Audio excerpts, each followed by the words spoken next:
Minute. Okay. I just watched the other one and it literally cut out right as I said interestingly, and then did a whole analysis of like how AI confabulates during a debate.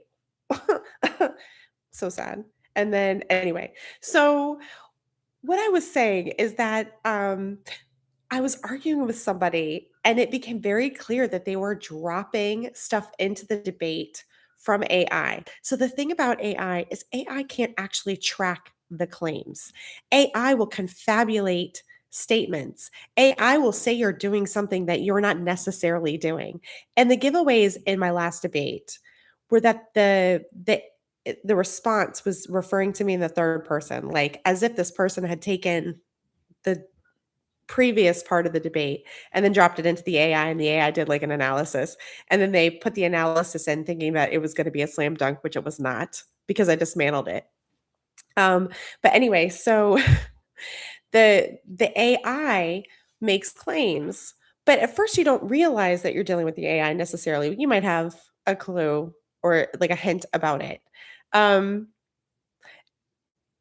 the way to get AI is to ask for examples.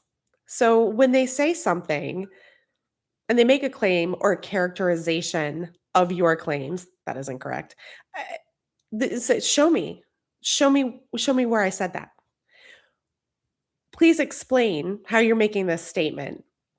And there's something in discovery responses when you're drafting discovery responses, and this is the part of litigation where you're doing fact finding. So the depositions is one way of fact finding during discovery, but there's also written discovery. You have interrogatories, you have requests for admissions, you have requests for production, and when you're doing interrogatories, that's the question part. You're interrogating, you're asking questions, and so it'll say something like, "Please explain, what you were doing on the night of, I don't know, March 3rd, 2016, or whatever." So I 100% I have stolen that from litigation and paralegaling, where if I'm in a like an online debate with somebody, it'll be like, okay, well, go ahead, please explain. And then whatever their incorrect claim is, please show me where I did this. Please show me where this is incorrect. And especially if they're using AI, because AI cannot track the claims, and doesn't have examples other than any that it like confabulates, they won't be able to respond. So when you're dealing with this kind of person and they are attempting to invent things that you said, or they'll mischaracterize something that you said, they'll twist it. I feel like every victim of abuse is definitely familiar with that tactic where you say something and they take it in a way that you did not intend it and is the most malicious way that you could interpret it, and that also that it's then twisted. People who are like this, by the way, don't don't bother with them. It's exhausting. Don't like that's it's legitimately like a drain on your soul to deal with people like this on the regular. But anyway, so if you're having this debate verbally, you don't want to get sucked into their framing of what the debate is. You don't want to let them control the narrative of what's happening. Why is everything not working tonight? I don't understand. Um, I j like, it's like the internet, the computer knows that I'm talking about AI stuff. Like, come on, settle down. Anyway, so when you're dealing with another person and they are going to attempt to frame the debate in a certain way, you got to stay locked in. Don't don't get sidetracked. And when you're dealing with, possibly even AI debating, I like to wait a while before it becomes very apparent. I have multiple examples that are like very clearly AI, and then I will call it out as part of what they're doing, to undermine them. And you also can take something that they're doing and flip it back on them. But like I said, these are these are skills that you like build over time. and through experience. And not everyone should know how to do this. This is not a normal thing for people. It's like those prank YouTubers that go to Japan and then take advantage of the high trust society, and then they, treat people terribly and then act very confused, um, as to it being illegal, for example. Um, but they take the proof that they were able to do this stuff as proof that they're smarter and these people are stupid. And it's like this is a culture built on trust. This is a culture that's built on a certain type of social contract, and you basically came in and took advantage of that. It's not like these people go to the den of thieves and then engage in machinations. You're at the court of thieves and you're, scheming and accomplishing stratagems or anything like that. No, they're like coming after normal people who don't even realize that there's some sort of weird ego, um, like conflict occurring. And so basically, they trick you into engaging with them in a way that is leveraged toward their advantage, and then they win, and then they think, "Oh, I'm so smart because I did that." And it's like, no, you're not smart. That doesn't make you smart. Uh, this kind of person, just highly, highly toxic.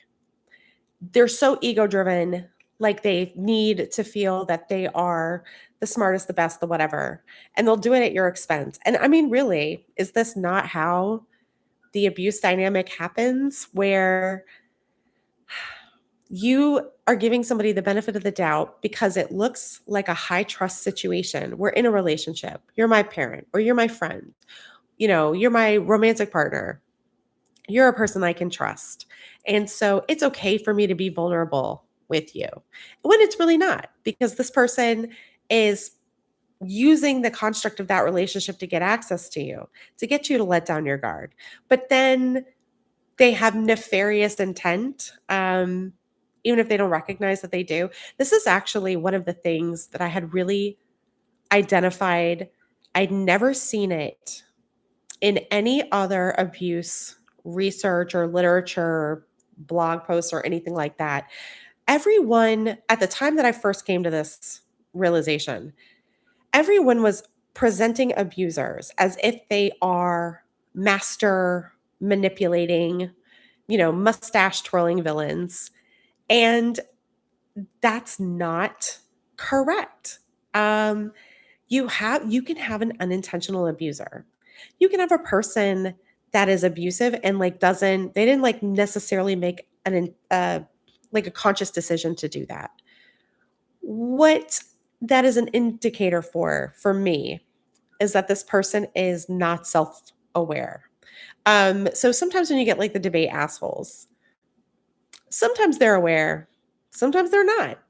And it doesn't mean that they're not being abusive or taking advantage of you. Um, like I said, if you are dealing with somebody who is like that, you should honestly just deuces, right? Like, don't even that should be a stop sign, because you're making yourself vulnerable to somebody who's just going to misuse that for their own benefit.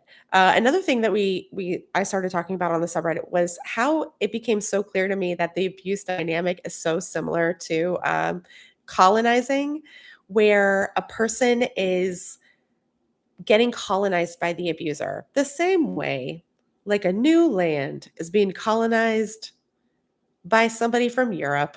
you know, they create a beachhead. They start to make agreements with like the locals who don't know anything because they're not at the same level of technological advancement.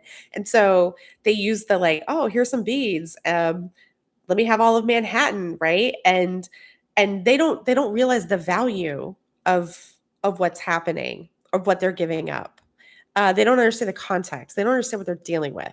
And so as you give things away, thinking you're dealing with somebody who is a good person, who likes and cares about you, um, they gain more territory, and they start controlling like the people in the area, and they start controlling like propaganda about the people in the area as they move in their own people, and then they start resource guarding and taking over things. And so like we've seen it in history. We see it in the news. It happens to victims also.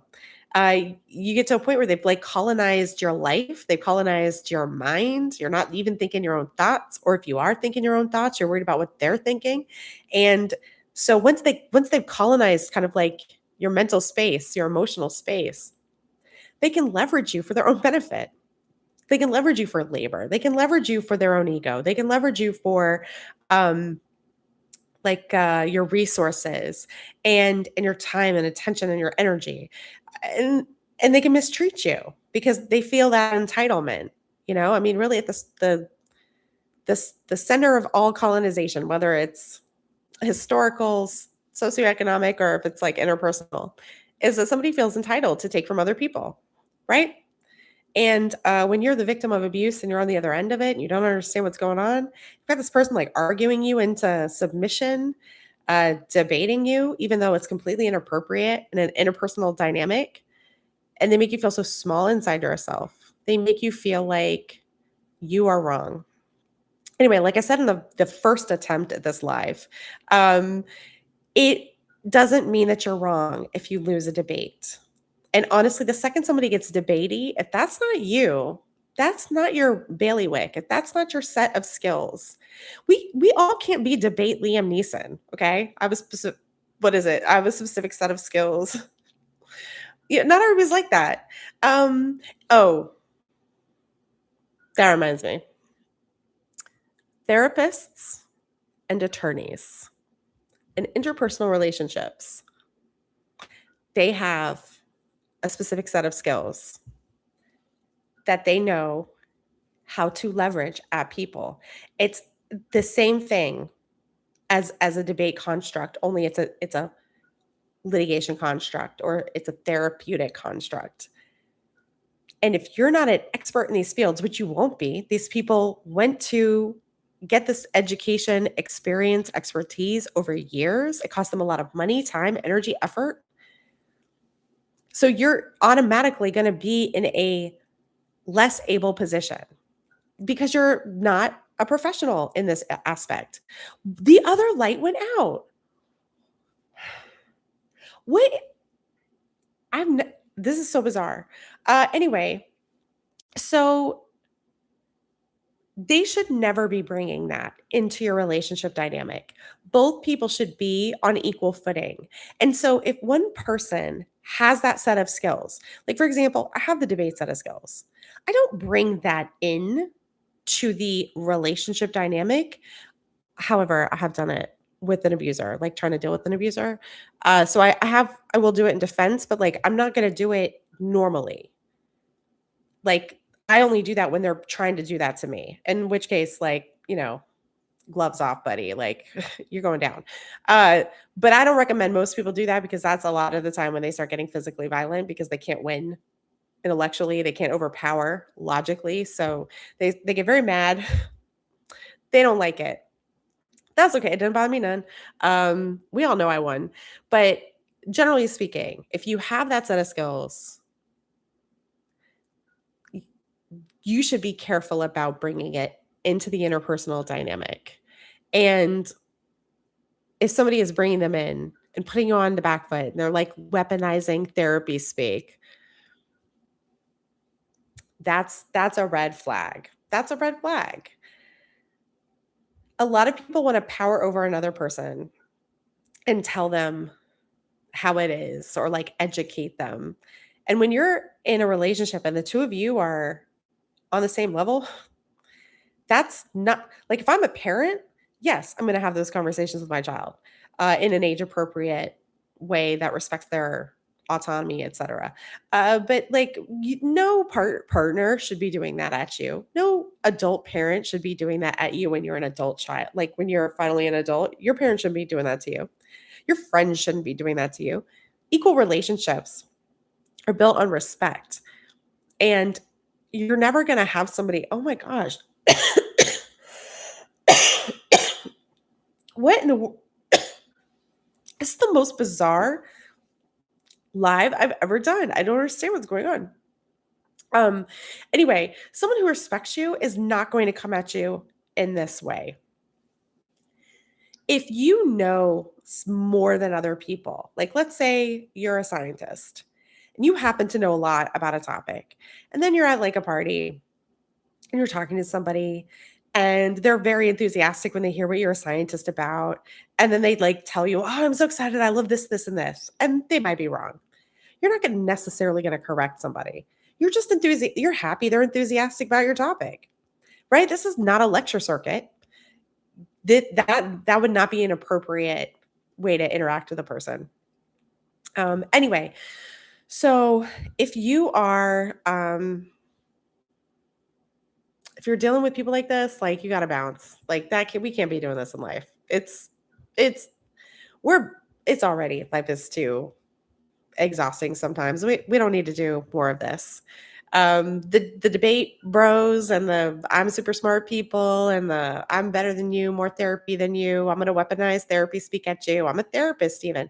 Like, oh, actually, therapists. Okay. I do recommend therapy.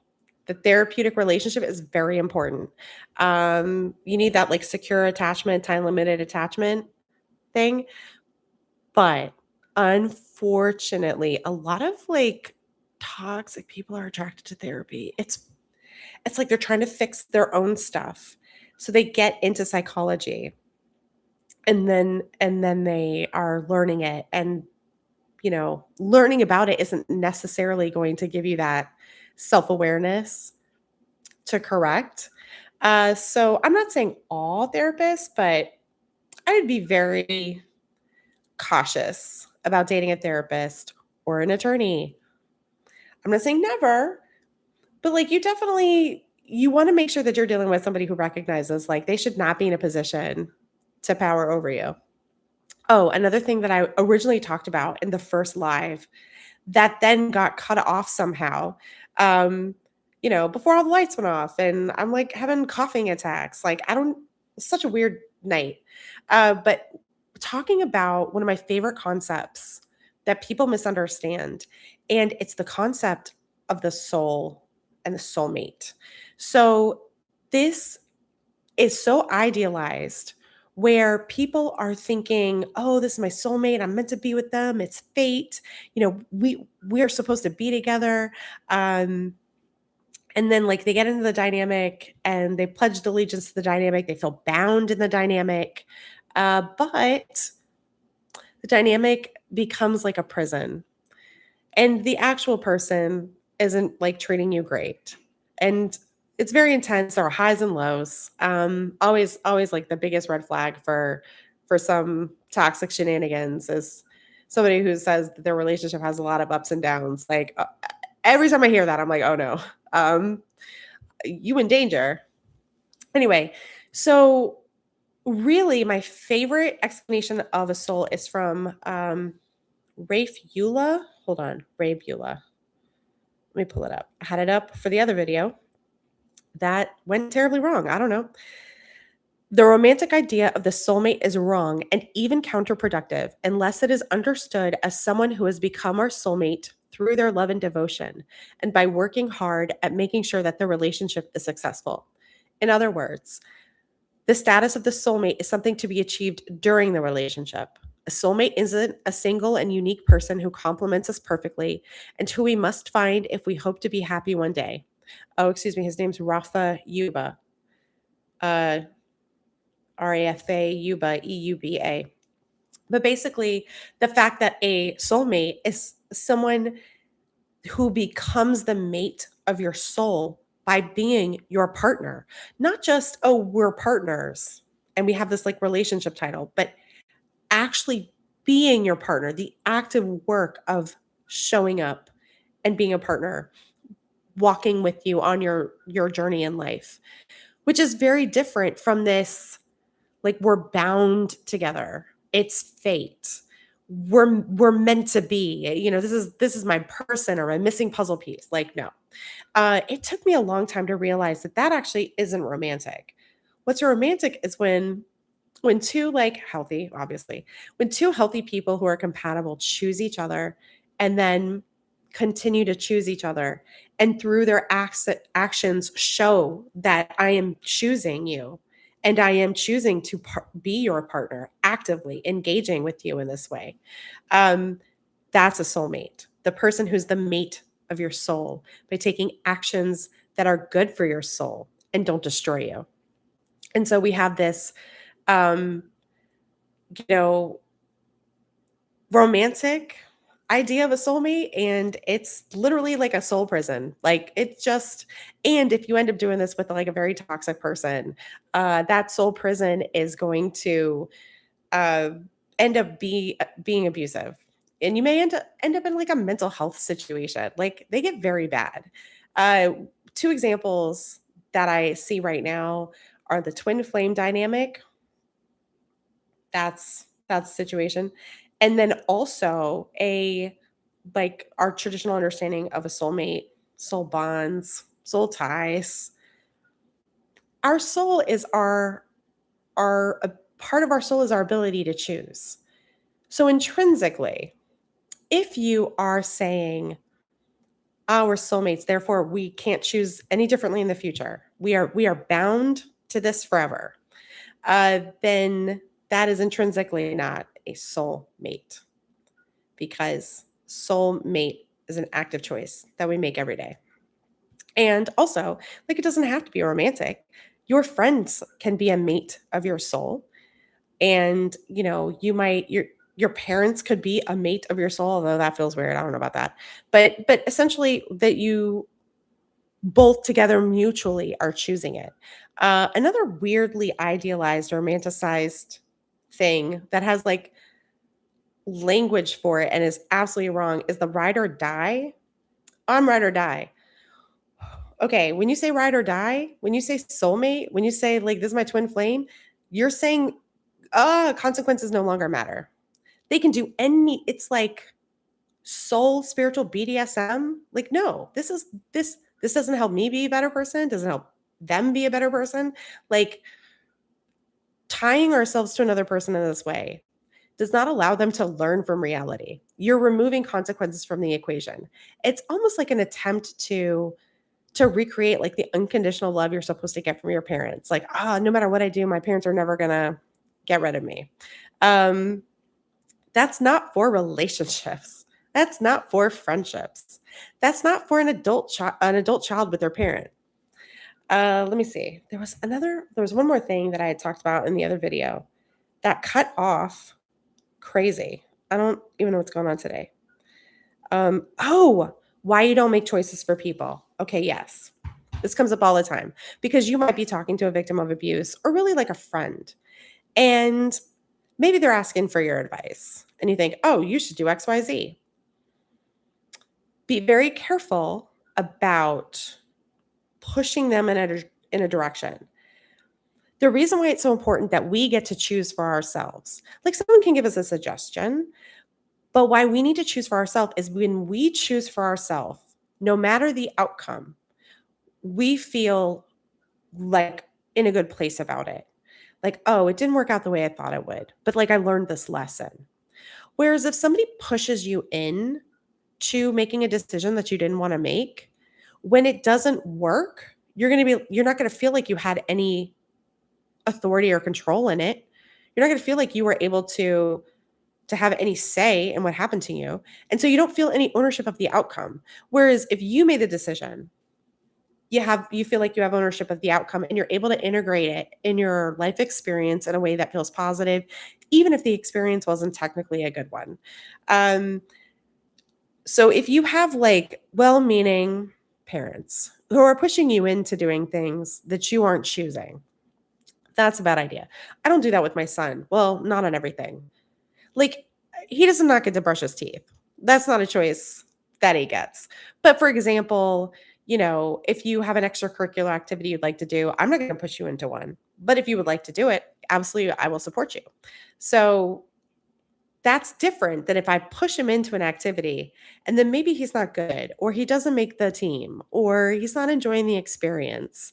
He's not having ownership over his own life.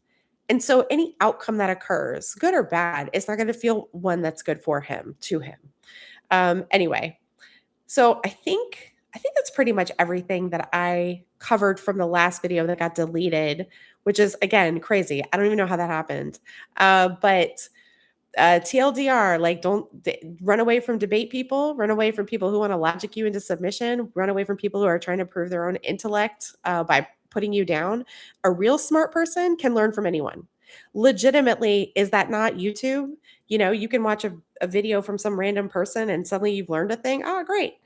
Not everybody has to be a Mensa candidate to learn something from them. So anyone with this attitude is really trying to position themselves superior to you. That means they don't respect you. Like, run away. Doesn't matter who it is. Just like don't deal with them to the best of your ability. And then also, if you are debating, never do a debate you can't win. Like, just don't do it. Uh, I made the mistake once, and it bit me in the ass. Not my best moment. Um, Soulmates are built through the relationship. They are not a they're not fated. They're not an already determination. And then lastly, whatever the last thing was, I forget. Anyway, I hope this makes sense. Thanks for joining me, even though there was like so many technical issues. And I'll talk to you next time.